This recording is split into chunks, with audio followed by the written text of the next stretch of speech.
Welcome back, everyone, to another episode on Living Your Greatness. This is your host, Ben Mumme.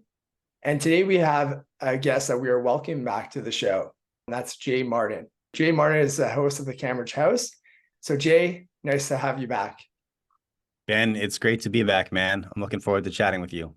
Likewise. So Jay, the first concept that I kind of want to dive into right away on this episode, and actually why I'm inviting you back, is I know you're super passionate about personal sovereignty.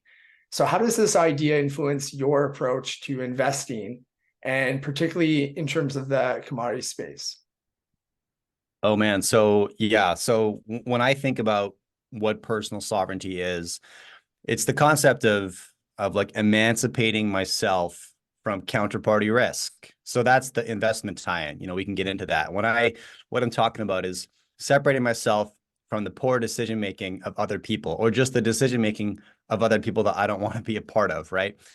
And I do think it's really important to run our lives that way. And you can think about any compartment. I mean, I got 3 young kids right now, so education is like front and center for my wife and I. And we're thinking, what do we like about what's presently available in the public school system? What do we like that's presently available in the private school system? And what do we think we're just going to have to do on our own, or really like work hard to seek out alternatives to make sure that we're setting our kids up for success, and not just rolling down the hill of the path of least resistance, which is how I was educated, right? The public school system, like that was available, it was free, it was there, and most people, right? And there's nothing wrong with that. But, as you go down the path of, how can I think critically about every angle in my life and make sure I'm taking control as much as I can of the processes so that I can, have some influence over the outcome, you think differently about all that stuff. And so, I think about it in terms of education for my kids, education for myself, nutrition, definitely, in our house. Again, it's like we're very conscious of the foods we allow into our home. And people often tell me like, oh, you're so complex with your diet. You don't eat processed this or refined that. And I'm like, no, I'm actually really simple. I eat plants and animals. Like, it doesn't get any more basic than that. It's the simplest diet ever. And that's what you find in our house. And again, it's just emancipating ourselves from the accountabilities of the FDA, for example. And I'm not slamming the FDA, but it's a completely unrealistic expectation that some governing body could reasonably determine what is safe and unsafe on the scale they are required to do so. It's completely unreasonable for us to ask somebody to make our food supply safe, when you think about all the complexities and the whole spectrum of what that is. And so for us, like attaining personal sovereignty in the realm of nutrition is like, I want to know the source and I want to know what the food is, and if I can identify where it came from and identify what it is, I'm probably pretty safe. But there's a lot of food on the shelves in grocery stores that doesn't look like the raw ingredients that were required to make it. It's some foreign thing now. It's been refined and processed and all this stuff. And now it's some product in plastic paper or plastic wrapping. And you're like, I don't know what that is. I can't pronounce half the ingredients on the list. I probably shouldn't eat that. That's probably not food, right? And so, we go through different buckets of our life like that. And when it comes to money, right, when it comes to investment, I do think about it exactly the same way. And so when I'm allocating cash towards something, I mean, I've got a whole process. Obviously, we can get into that framework, how I determine, which dollars go where and why, and what I'm seeking the utility of each dollar to do for me. But again, it comes back to, am I arming myself with the resources and dedicating the time to make sure that I'm making these decisions critically and independently, right? And I'm thinking for myself with this allocation, and because we're sold a lot of stories, Ben, as we grow up, and I think many of them are well intentioned, but they don't set us up necessarily for success. And a key one right now that we're kind of watching unravel in the public eye is student loan debt. Right.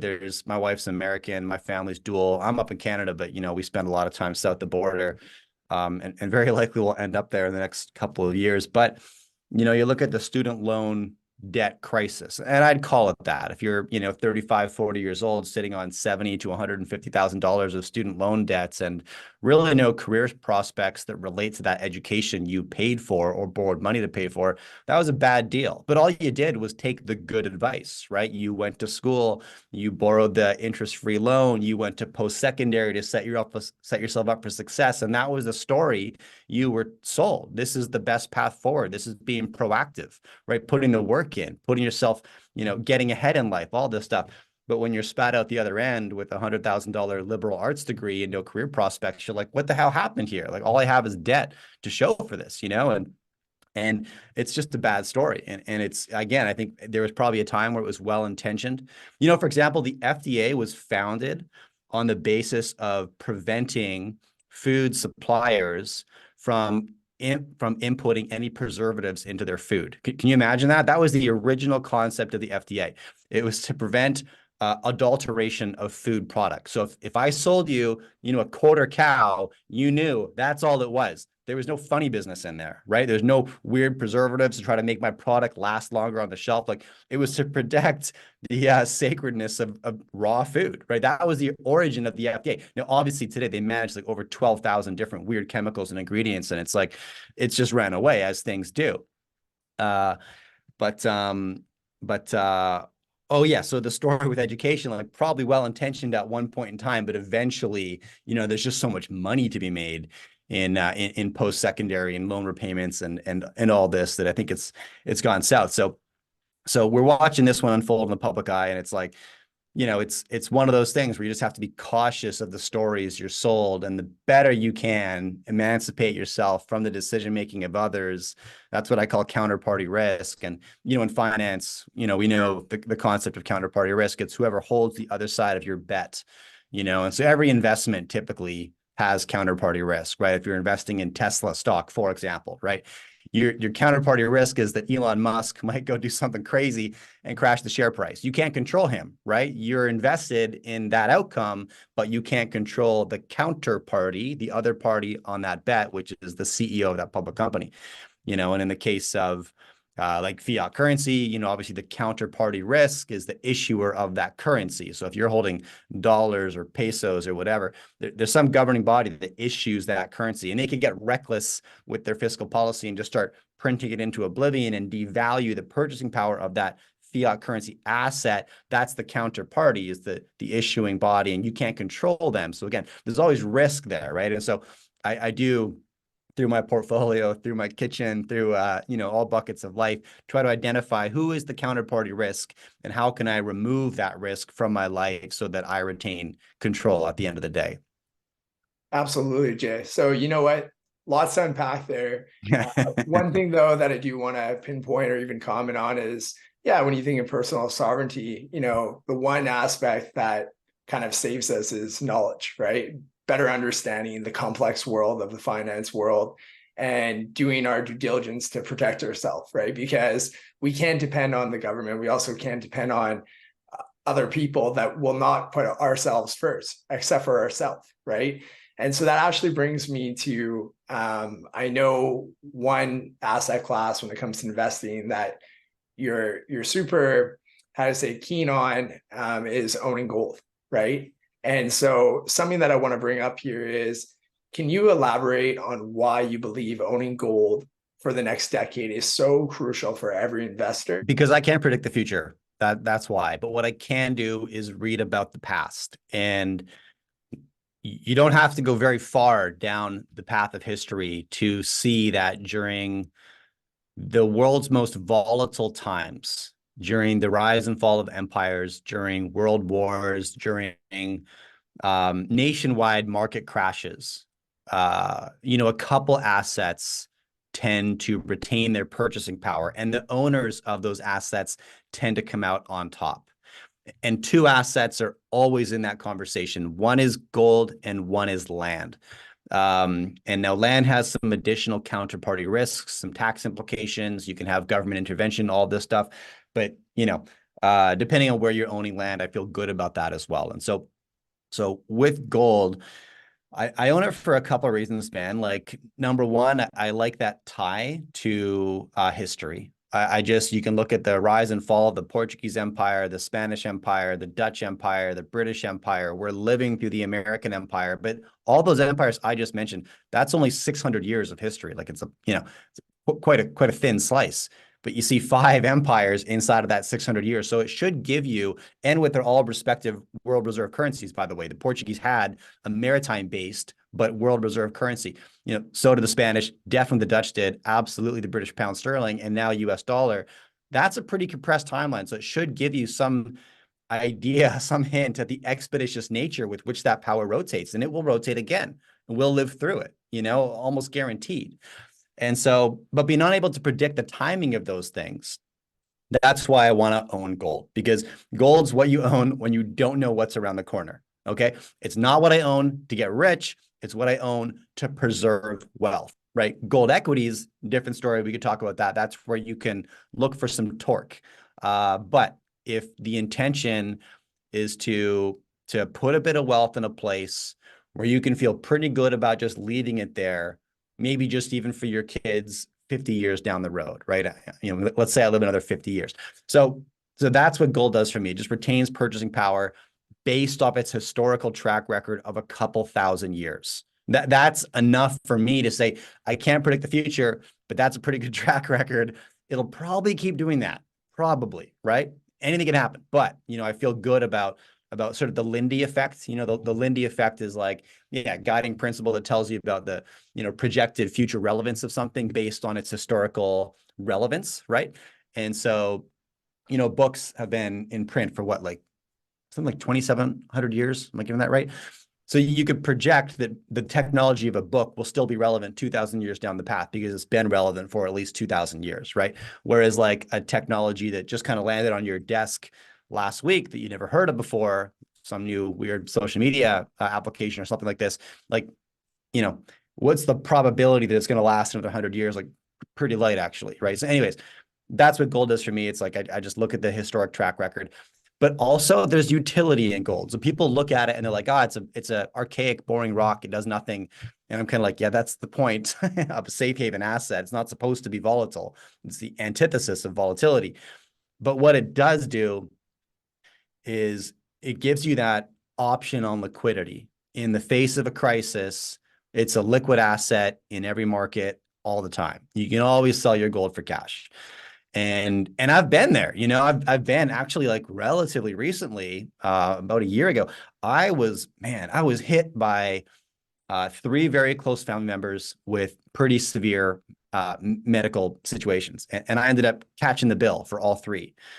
And I've been through some dark days in my entrepreneurial journey. I've been an entrepreneur for about 15 years. And so during that, I've seen some days where you're like, I can't see a way out of this. Like this may all crash today. Like this may all come, collapsing down.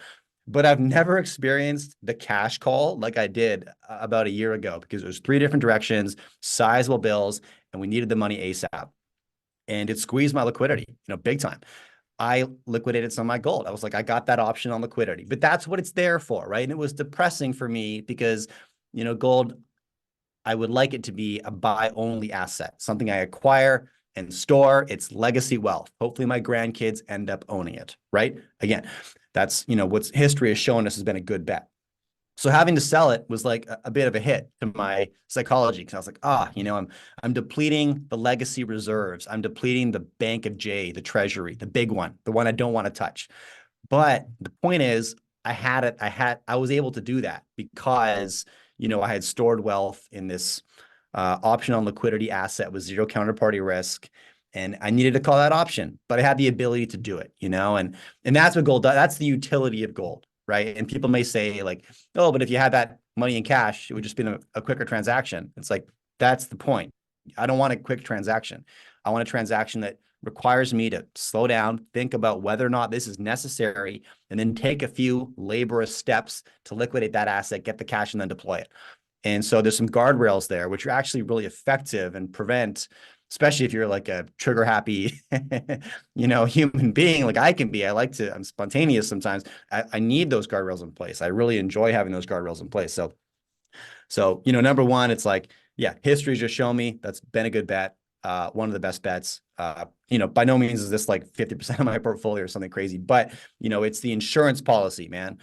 And just to draw one last analogy on that concept, Ben, is like I've talked about this in my podcast before, but what gold does for me is provide a calmness to my approach to the market. And the reason that's so important is because whenever you see a huge volatile market event occur, whether it's a massive swing to the upside or a massive swing to the downside, you see a lot of panic-based activity, a lot of panic buying, a lot of panic selling, because people get worked up into a fury that they got to move now to take advantage of this thing, especially on the downside, especially during market crashes. You see a lot of panic selling and a lot of panic buying. And I don't ever want to operate that way. That short-term, responsive, reactionary thinking does not serve investors whatsoever.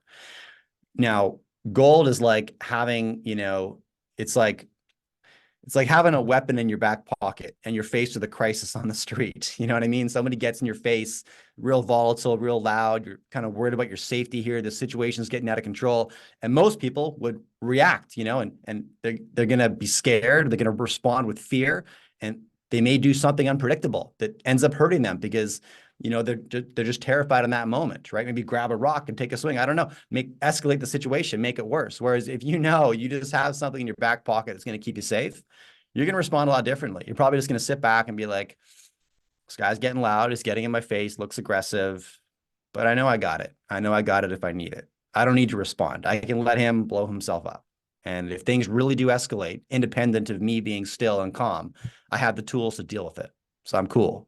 I can think through this, and I slow down and I can think longer term. And that's the second utility of gold in your portfolio, is that when those crisis events happen, you're holding an asset that cannot be manipulated by some counterparty idiot, or, you got control over that purchasing power. So I can sit back and say, I can watch the chaos, watch the panic buying, watch the panic selling, and just be patient and spot my opportunity and think long term, right? And that has served me many, many times in my investor career. So that makes me think too, you're continuing to put yourself in a good position, right? So then whatever ends up happening in the market, you are protected, right? Your wealth.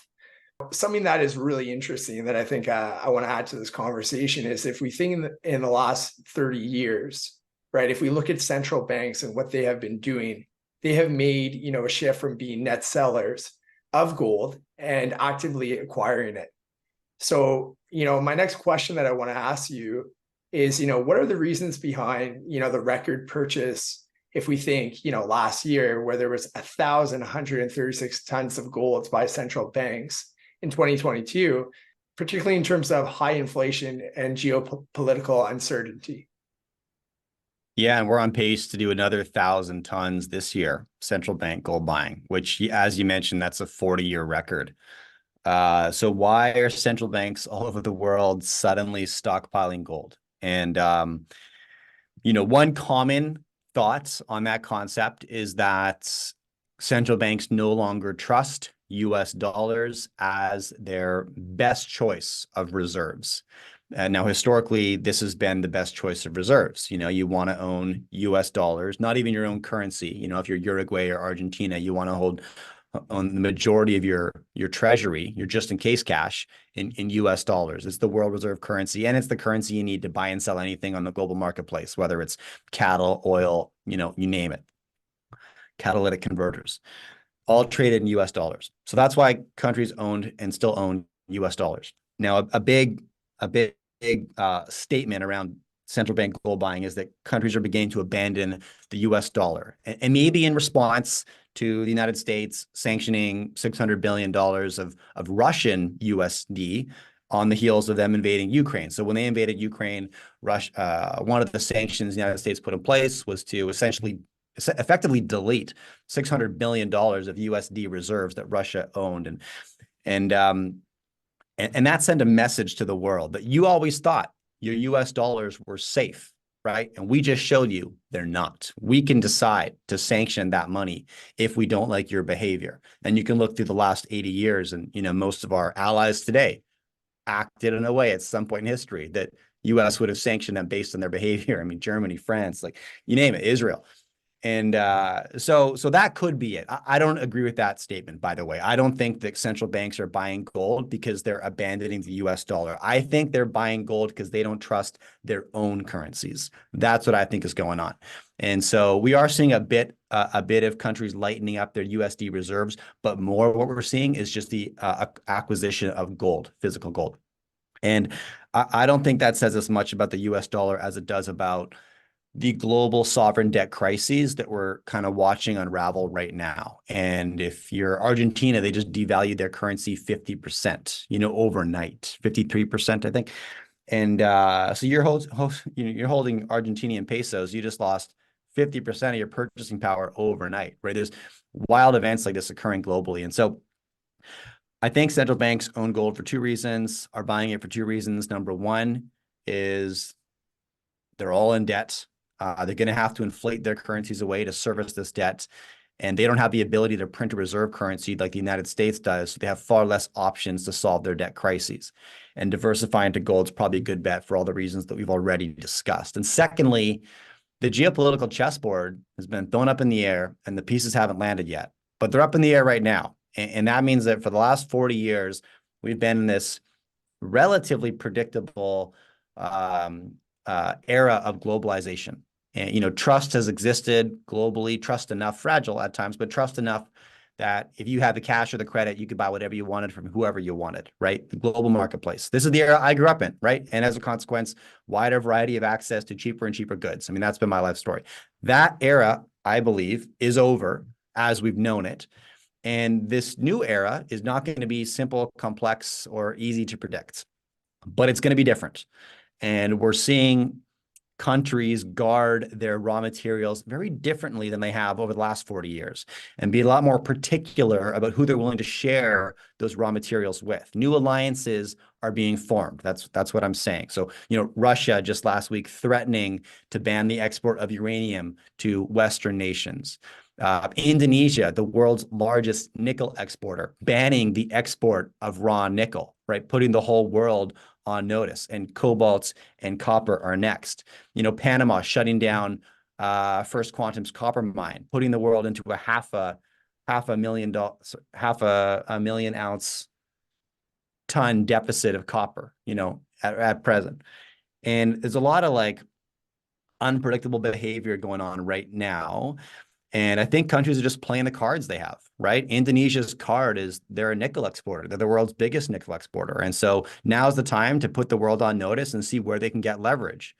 Instead of just making the assumption our best friend should be the United States, maybe their best friend should be China. They don't know yet, but they're gonna wait to be wined and dined right now. And right now, Biden's meeting with President Widodo to wine and dine him and make sure the United States gets access to that nickel. And so those new negotiations are happening right now. We don't know where the chess pieces fall. When you don't know what happens next, you don't know where the chess piece is going to fall, you want to own that asset, right, that stood the test of time. And again, it's back to gold for me. It's if you don't know what's around the corner, you want to own the asset where it doesn't really matter, right? Where it doesn't matter who the counterparty is because there isn't one, And so I think the biggest incentive is just that. It's that the world's in flux. The future's unpredictable, more unpredictable than it's been for the last 40 years. When you don't know what's around the corner, you want to own that asset that has stood the test of time through the rise and fall of hundreds of empires and thousands of market cycles. And as my buddy Luke Roman says, there's very few moments in history where you actually need to own gold. But during those moments, it's about the only thing you want to own. And we may be entering or in one of those periods right now. I mean, we won't know, I think till we read about it in the history books 20 years down the road, but hindsight will illuminate all of this stuff. But at present, I think it's just a factor of uncertainty. It's I don't know who my friends are anymore. I don't know who's friends with who, I don't know where I'm going to get the stuff I need. And I don't know how I'm going to solve my debt crisis. So, gold is a good bet. It's just an intelligent bet for those countries. So Jay, I want to now shift this conversation to just the whole commodities market. We've spoken specifically about gold here, but there's a lot of other, metals in the play. I want to talk about supply shortfall in commodities. I know you're super knowledgeable in this domain. You've interviewed some of the top investment minds from the space. The narrative around a substantial supply shortfall in commodities has gained serious attention. But how do you assess and capitalize on such trends in the commodities market, and what potential implications do these shortfalls have for investors? So two things there. I agree that we're entering an era of commodity scarcity, but for a couple of reasons. And one of them is just that supply chains are a bit unpredictable right now. So as we just discussed, the world might not be short nickel. We can talk about that. Maybe it is, maybe it isn't.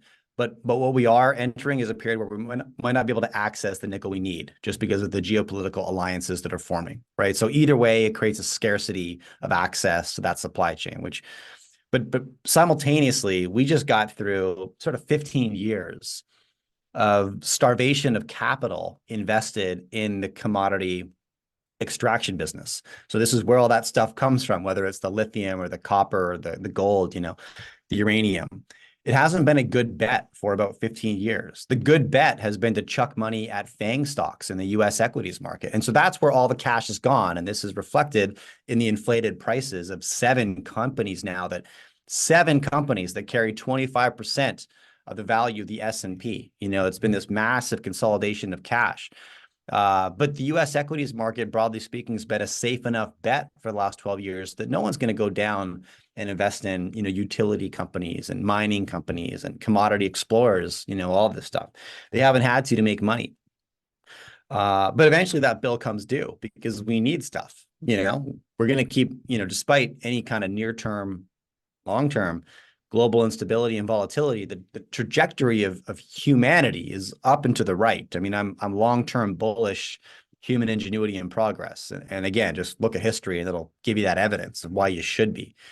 During that long-term uptrend, there's always like little blips of massive volatility, sometimes as significant as World War II, and sometimes as, flash in the pan as 2008. I mean, let's be real, in the grand scheme, we move past that. But, we might be in one of those eras right now where it's like this decade might be pretty rough, but 2030s, I'm super optimistic about, So anyways, if you agree that the commodity sector has been starved of capital, right? And as a consequence, yes, supply is diminishing of pretty much every raw material that we're going to need. If you also agree that the geopolitical chessboard has become fractured and countries will no longer share as openly as they used to, then those two things support the idea that access to commodities is going to get more tough than it used to be.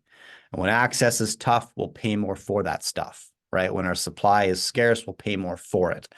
And that's my base case for a commodity super cycle, right? I think that the 2020s will be a great decade. When I'm reflecting on my portfolio in 2030, looking at where I placed cash that I was really happy with, I'm broadly looking at the commodity sector as the bet to be made.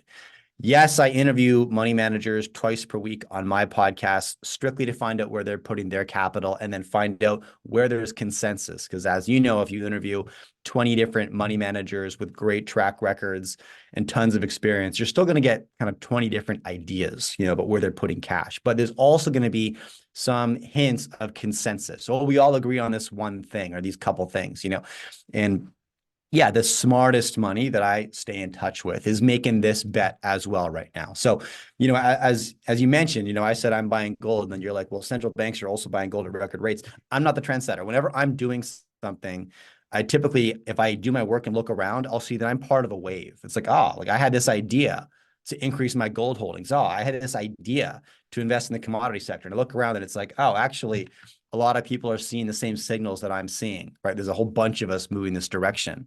There's a trend for me here. Hopefully I'm early, right? And in the case of commodity equities, yeah, we're definitely early. We can talk about that, but those two things, starvation of capital, geopolitical uncertainty, they feed to scarcity of supply of everything. That is the base case for my commodity thesis. But commodity cycles don't all happen at once, right? Inside the commodity sector, you've got grains, you got cattle, you got gold, you got copper, you got oil, you got lumber, you got all this stuff. And if you look just at the last sort of 5 years, you'll see various assets beginning to really run. Grain had a run, lumber had a run, cattle right now, live cattle futures are just on fire, right? Gold had a run in 2020, then it pulled back. Now it's running again, and these things happen, but they happen independently inside the larger cycle. And so it's tough to time these things, and I don't even try, but there's also two factors at play inside a secular bull market.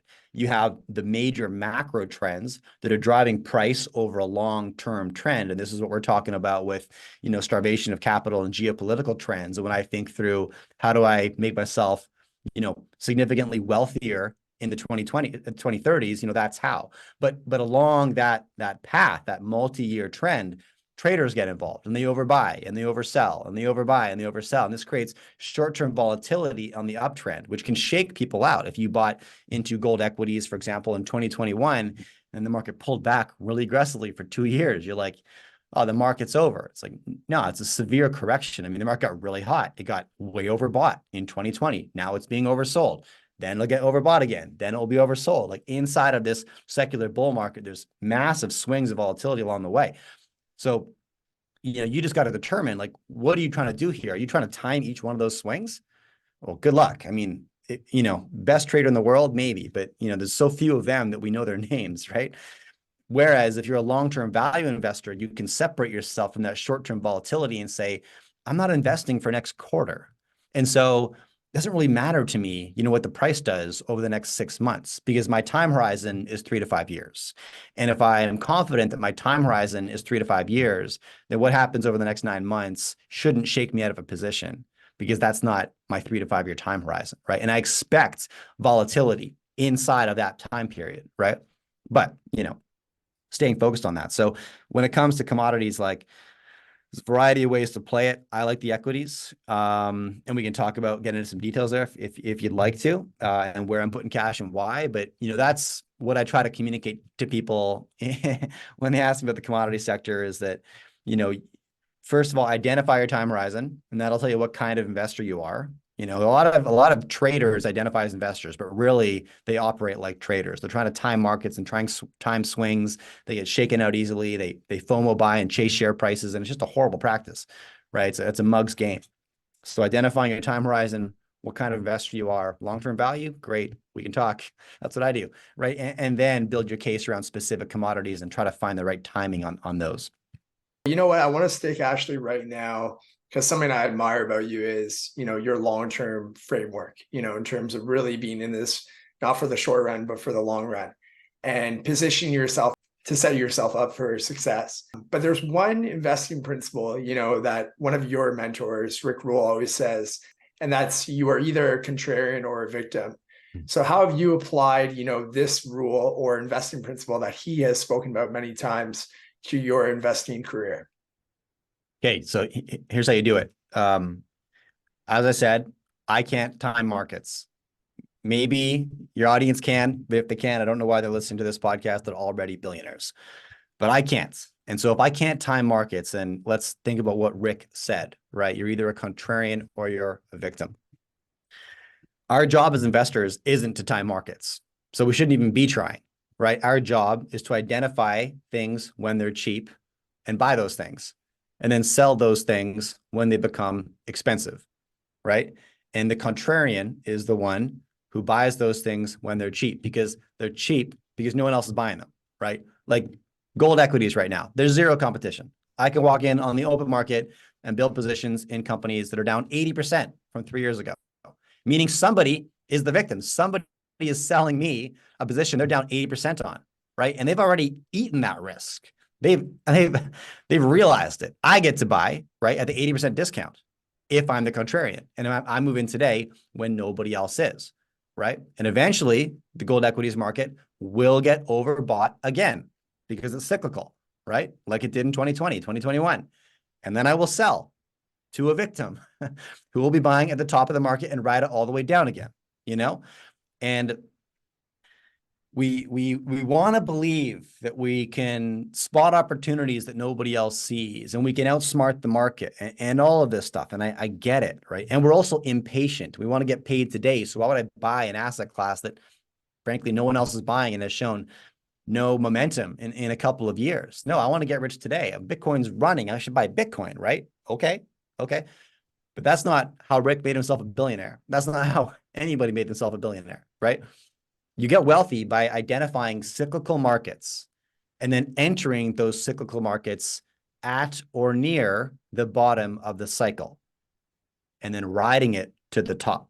But that requires patience, because if you're entering a market at the bottom of the cycle, and once again, like, we don't know when that's going to run. I'm buying gold equities today, and my newsletter subscribers are like, oh, you're expecting this to take off? I'm like, no, absolutely not. I'm buying it because it's cheap. I don't know when it's going to take off. I just know that it's really cheap today. I'll sell it when it's expensive. That could be in 6 months. That could be in 3 years. I honestly don't know. I don't know, right? I can't. So it takes patience, right? To move in and buy at the bottom of the cycle, but it also takes discipline, because, as I said, we can't time the market. And if you can't time the top, you can't time the bottom. You may think you're buying at the bottom, and then it falls another 30%. And you're like, oh my God, this is going to go all the way to zero. And you get shaken out. That's where discipline comes in, right? You need to revisit your thesis and say, yeah, no, I acknowledge I can't time the very bottom, but I still bought, right, an asset that at that day I decided was cheap. Right now, are you wrong? Did you miss something? Revisit your thesis if you're down 30% and say, oh yeah, no, I missed a really big detail here. Whoops. And maybe then consider some action. But possibly all that's going on is market sentiment has continued to trend down. Fewer and fewer buyers have shown up, right?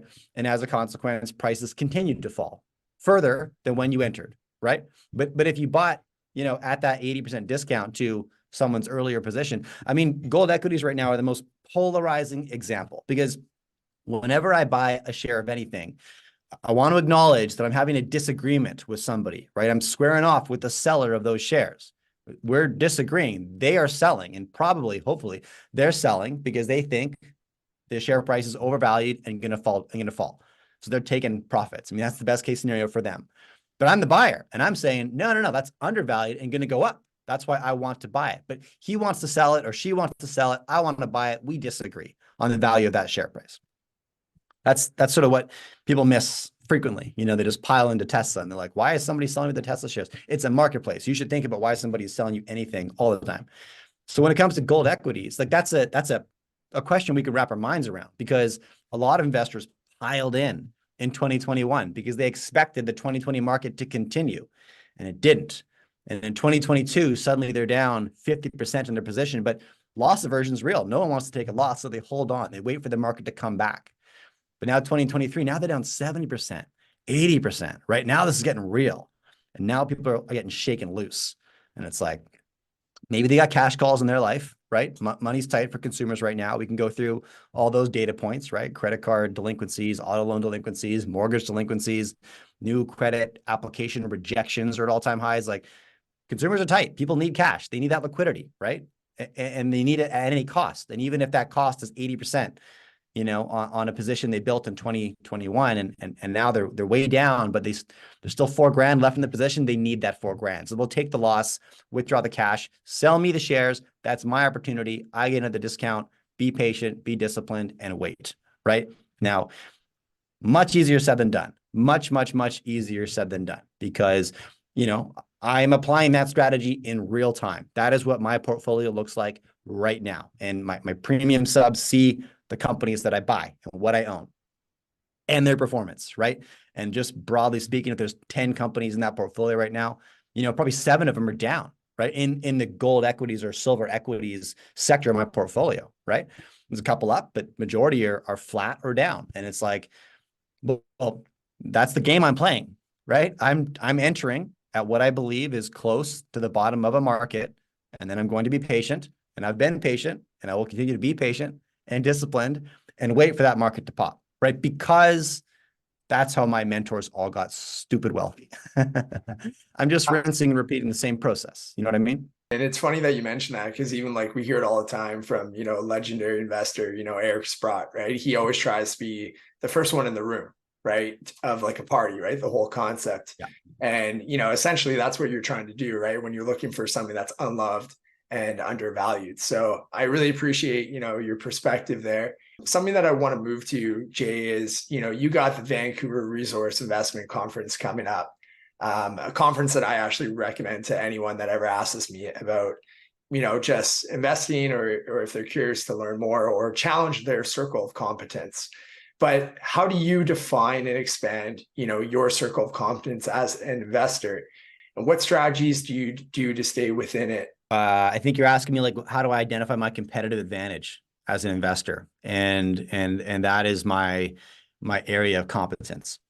So a couple ways. First thing that every investor and one that I do with regularity, at least annually, is revisit, how much time I have to invest in being an investor.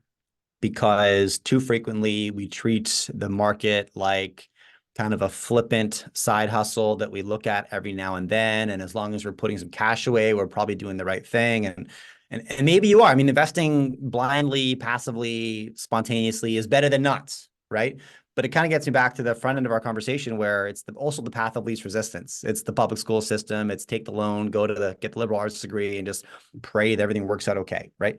And pray that the story you were sold pays, and it might not, right? And so I don't invest that way. And so I first ask, how much time do I have to invest in being an investor? And that will tell you a lot about what kind of investor you should try to be, because you have 30 minutes a week. There's nothing wrong with that, but you shouldn't be picking stocks.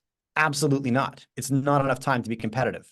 I just don't think it is, So then stick to ETFs, stick to passive products, stick to dollar cost averaging into maybe some yield plays, but don't try to outsmart the market by picking specific equities. I just think that's bad business.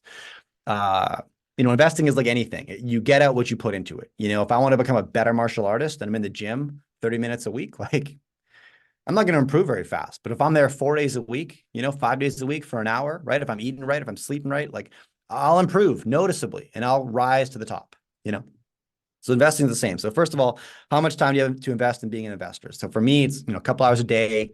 I can say with confidence that gives me enough time to be a long-term value investor.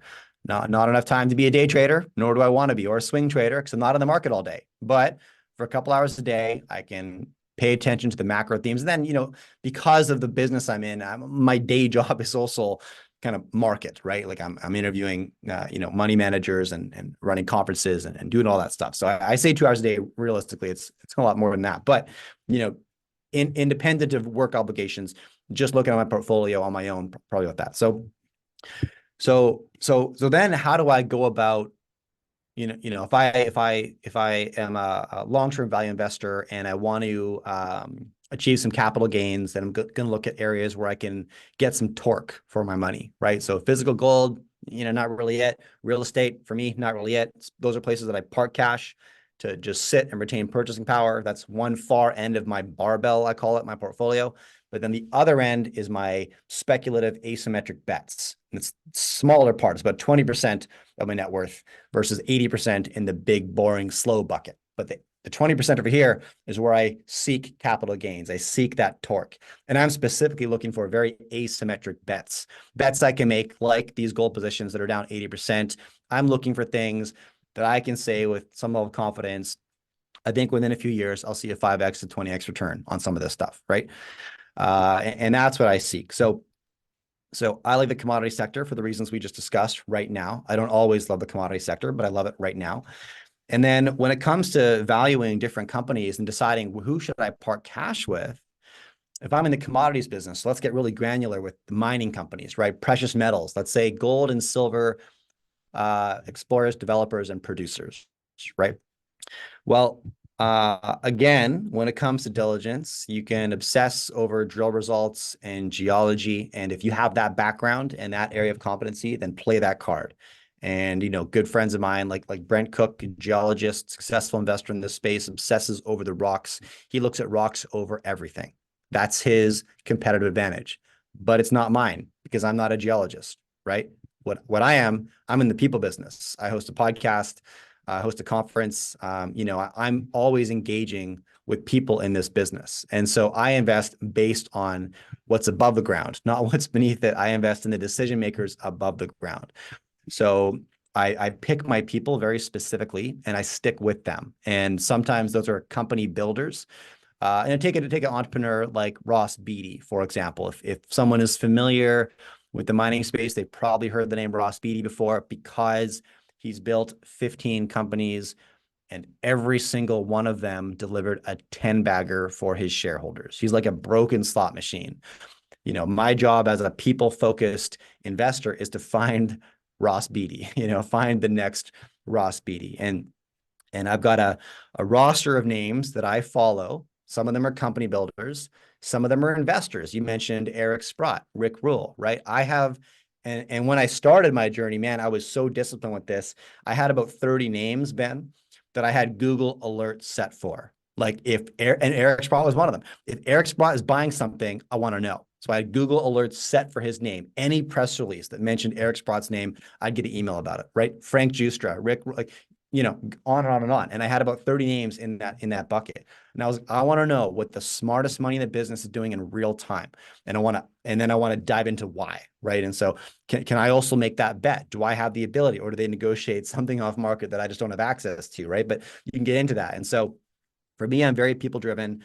I want to bet on, I want to have good company in my investment. So who are the other shareholders in this company? Who are the other investors coming in this round? Who else has already built the position? If I'm just going in on the open market, who am I hanging out with, right? Am I at a party with good people, right? And then secondly, who's going to have the adventure with my cash? Who is the counterparty risk, right? Who is the Elon Musk of this little junior mining company? And do I trust them, and why do I trust them? And so you want to look at, anybody can do this diligence. That's the brilliant part of being a people-focused investor. Anybody can analyze resumes and track records. And you can say, oh, this is your 7th company, and you've never actually found anything. You've raised a lot of money from shareholders and then just kind of plowed that into G&A, your salary and your people's salary, but you never actually built a company of value or sold a company that was successful. So beat it, right? But then you find entrepreneurs like Ross Beatty, maybe earlier in their career, right? Somebody who's maybe built and sold, 2 companies. So they've had some success. They've made their shareholders wealthy, and success tends to beget success. So, you can bet with a lot more confidence on that individual. And I'm not opposed to betting on the rookie. Most of my career, I've been the rookie soliciting bets. But when it comes to my wealth, like, I want to have some confidence that this person knows what they're talking about and does what they say they're going to do, And so, you go about that by, yes, looking at their track record, looking at their previous company involvement. Were they a director? Were they a CEO? What were they doing prior to? And how did that turn out, right? Because if it turned out really well, then I guarantee you on this next venture, they're going to have a better team, because people, like, success is like a magnet, and it sucks good people in. Great people attract other great people. So I want to look at who's on your board of advisors, who's on your board of directors, right? Have you attracted people who also have great track records? Because the best tend to work together in this business, right? And then again, you're back with good company, because it's very important, especially at that asymmetric bet level, the speculative end. Those are small businesses I'm investing in. You're not investing in a whole industry or a sector that's going to move. You're investing in the decision-making of like 1 or 2 operators. And that's really it. So the question they have to be able to answer is, like, what's your plan D? Because this is a tough business. Plan A might not work. Plan B might not work. Plan C, God forbid, might not work. Are you tough enough to have a plan D and keep on swinging when you've been hit that hard? Those are the entrepreneurs that I want to find, those durable entrepreneurs that have been through fire, found success, carried it forward on to the next venture. And that's who I want to spend time with. Something that I want to ask you, you've worked with, very successful individuals, billionaires on your show. And a question that I'm curious to ask is, what do you believe separates a good investor from a great investor? Duration. That's what I see most frequently. There's probably 100 different answers to that question, but rule number 1 is stay at the table. So, we'll reference Rick Rule again. Like, why is Rick as successful as he is? Because he never got cleaned out over a near 50-year career. He never bet more than he could afford to lose, meaning he was able to learn from his mistakes and carry them forward into the next duration. And over nearly 50 years of being an investor, he's got more expertise in this business than nearly anybody. But you'll see that paralleled, right? The reason Warren Buffett is the Oracle of Omaha is because he's been an investor for over 80 years. Over 80 years. Now, if he had started his investor career when he was 30, like a lot of people, and quit when he was 65, like a lot of people, Warren Buffett would be worth less than 1% of his present net worth. And nobody would have ever heard his name. Now, he still would have made a bunch of money because his portfolio strategy was good, buy and hold, and even 35 years, buy and hold, great strategy, right? But he is Warren Buffett, the household name, because he applied that to over 80 years. And, you can look at his net worth on a decade by decade basis over his life. And I can't pull the number out right now, but it's upwards of 90% of his money was made, after his 70th birthday, right? And that's duration. That's just like he stayed in the game longer than anybody else. And that's it. That's good to great right there. The number one asset that most investors ever end up owning in their investor career is their house. And that's not because real estate always outperforms everything else. Sometimes it does, sometimes it doesn't. But the number one reason that asset becomes their best performing asset is because it's the one asset that investors hold for 25 years. Duration, again, back to that. Patience and discipline, time horizon. These things they're boring topics, and I get it, but they work. They work. Getting rich is really easy if you have patience and discipline, but those are much harder to hold than people think, And so, there's probably a few answers what makes a good investor a great investor, but what I've seen is duration and staying at the table, carrying your lessons forward and applying them to future decisions. What is your definition of greatness? Oh boy. My definition of greatness is a happy, healthy, and adventurous family, Ben. Simple as that. I got 3 young kids, beautiful wife. They're the most important people in my life. It's what I do everything for, And when I got, a couple sort of goal setting dashboards and accountability dashboards that I use in my life. And at the top of every one of them is a happy, healthy, adventurous family. That's what I'm driving towards every single day. And it's a good litmus test for all the decisions I make in my life. Does this move me closer to that? Does it keep me in that bucket, or does it pull me away from it? Well, if it pulls me away, it's an easy no. If it puts me closer, then we can talk about it. And so, yeah, man,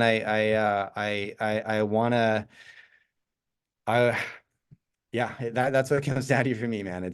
I want to be a grandpa that my kids still love hanging out with, and there's a lot you can dive into what that means. It's obviously great communication, relationships with my loved ones. But there's a financial element to that for me as well, right? I'm a provider, man. I'm the chief of my tribe, and I provide a bunch of things, safety, security, food, shelter to my people. And I do think about it like that. And if I do my job well, right, we're all going to rise up and prosper, and I can pass on lessons to the next generation. Yeah. Now that you have a good feel on my podcast again, being yes, the second time on the show, who is a future guest that you would like to personally see on the show? On your show? Yeah. Oh man. Okay. So Danielle Park is one of my favorite analysts to interview ever. She brings this calm, pragmatic approach to market sensationalism that is so valuable to me that I have her on every 6 months without fail. And she's one of my favorite people in this business, and someone who I've learned a lot from. And for a handful of reasons, one of which, her ability to cut through the noise and get to the signal is very, very strong. Who else would I point you to? I am loving the geopolitical conversations right now. And so tomorrow I have a gentleman named George Friedman on my show. He's the founder of a company called Geopolitical Futures. And prior to that, founder of a company called Stratfor, which provided geopolitical intelligence to multinational corporations. And if you ever want to feel dumb, just sit down for an hour with George and have him explain to you, all the nuances of these global conflicts you're watching unfold, and the true motivations behind the puppet masters, and what's a proxy war and what isn't, and fascinating in terms of just understanding history and how it explains a lot of what we're watching today. Those would be a couple names that I would throw out there. I appreciate those names. And before we get going here, 2 things. Where's the best place for my listeners to go to follow your work? And are there any things that you want to add about the upcoming VRIC conference? Come to it. The VRIC is going to be awesome. It's January 21st and 22nd in Vancouver, British Columbia. The event is at cambridgehouse.com. So check that out. But it's 2 days of amazing panel discussions, fireside chats, debates, really just jumping into where the best in the business putting their cash for 2024. I mean, that's the whole focus of the event. And I've got about 80 keynote speakers on 6 different stages. About 6,000 investors will be there. 300 investment opportunities in the marketplace. General admission ticket gets you access to everything. But if you want to come in style, then pick up a VIP ticket and you get to come to the exclusive keynote dinner with myself. You get the best seats in the house in the speaker hall. You get hosted lunches each day. You get a special breakfast meeting with myself on Monday morning where we jump into some portfolio and investment strategy stuff, setting everybody up for success. And you get, a whole bunch of stuff. Check that out. Otherwise, we just released this cool product, Ben, that I want to share with your audience. It's called the Commodity University. And this is a 10-chapter online video course. I'm lecturing for 10 chapters on the fundamentals in the commodity sector. So we start at the very beginning. Literally, the first question is, what is a commodity? And 10 chapters later, we're building portfolios and assessing risk. But, this is a great place for anybody who wants to build a commodity portfolio to start. So that's at thecommodityuniversity.com. And I lead it for 10 chapters, but I'm joined by lots of friends like Rick Rule who lean in throughout the course with their own expertise and arm the next generation of commodity investors. So thecommodityuniversity.com. And then at JMartinBC on any kind of social media platform. Yeah. Awesome, Jay. So I will be sure to put all that in the podcast notes. And also, I want to let you know that I will be coming to your conference again. Super stoked to help out with that. And also have some friends as well as some listeners who will also be joining. So we're super stoked to be there for another great year. So Jay, just to end off, I want to thank you again for making the time, as always, to give back and to keep giving knowledge and sharing that with others. Ben, it's my pleasure, man. And I can't wait to hang out in January real soon, buddy. I'm looking forward to it. Totally. Awesome. Take care, Jay.